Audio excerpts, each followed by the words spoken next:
Poultry farmers అందరికీ నమస్కారం. వీడియోలో చూస్తున్న బాయిలర్ చిక్స్ని మా పీపీఎఫ్ హ్యాచరీ నుండి 1200 వెంకాప్ 430Y బాయిలర్ చిక్స్ని కస్టమర్ తీసుకోవడం జరిగింది. 2 డేస్ బ్యాక్ ఈ చిక్స్ని కస్టమర్కి డిస్పాచ్ చేయడం జరిగింది.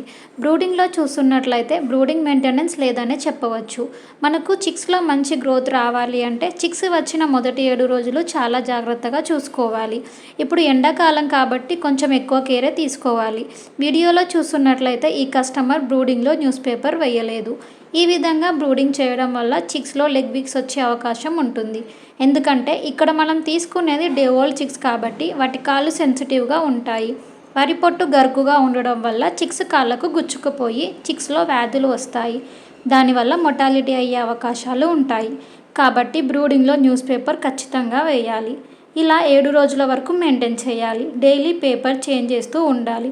ఈ విధంగా చేయడం వల్ల చిక్స్లో మొటాలిటీ తగ్గించవచ్చు. మీలో ఎవరికైనా వెంకాప్ 430Y బాయిలర్ చిక్స్ కావాలి అంటే వెంటనే మా పీపీఎఫ్ హ్యాచరీని సంప్రదించండి.